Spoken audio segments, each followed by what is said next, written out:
সরকারি প্রতিষ্ঠানের অন্তর্ভুক্ত।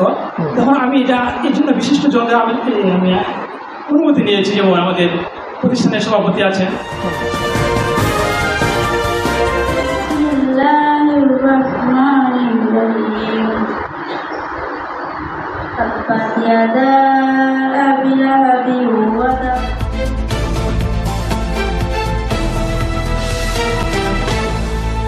তো এই যে প্রোগ্রামটা চালু করলেন, কোরআন শিক্ষার বিশুদ্ধ কোরআন শিক্ষার অনুষ্ঠান চালু করলেন, এটা প্রোগ্রামটা মূলত কিভাবে তৈরি করলেন? মানে এখানে চালু হইলে কীভাবে, কার পারমিশনটা কার নিছেন কিংবা কীভাবে করছেন? হ্যাঁ, এই পারমিশন তো অবশ্যই প্রয়োজন, যেহেতু এটা একটা কেন্দ্রীয়ভুক্ত প্রতিষ্ঠান বা সরকারি প্রতিষ্ঠানের অন্তর্ভুক্ত।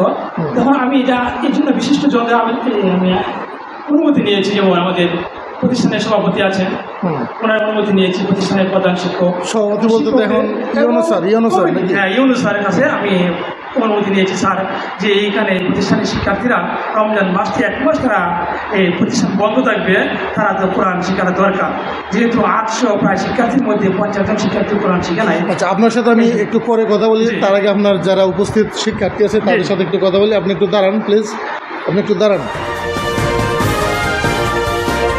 আপনার নাম বলেন। ধরেন। খুশি আক্তার। বাড়ি কোন জায়গায়? মধ্য তাইরপুর। মানে এই যে আমরা স্কুলের পাশে এই যে গ্রামটা। তো এমনিতে আপনি কোন ক্লাসে পড়াশোনা করেন? ক্লাস 7। তো এই যে এখানে পড়াশোনা করতেছেন, তো পড়াশোনা করে শিখতে পারলেন কতটুকু? মানে কোরআন শিক্ষা তো বিশুদ্ধভাবে শেখার জন্য এখানে ভর্তি হয়েছেন, ঠিক আছে? এটা তো একটা অপশনাল সাবজেক্ট আপনার। এখন এখানে ভর্তি হওয়ার পর আপনি কতটুকু শিখতে পারছেন? মানে শিখতে কি পারছেন কিছু? মানে এই যে শিক্ষক আছে ওনাদের, আপনার এই শিক্ষক কি আপনাকে শিখাইতে পারছে?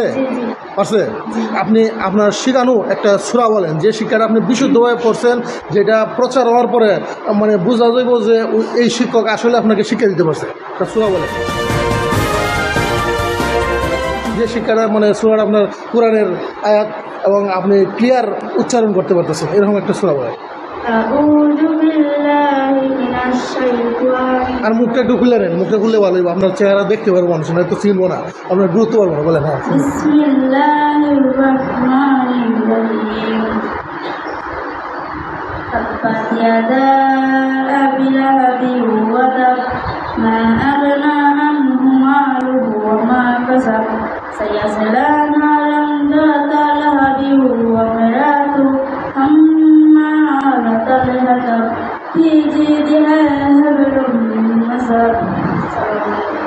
এই পর্যন্তই দেন, আমার কাছে দেন, আপনি একটু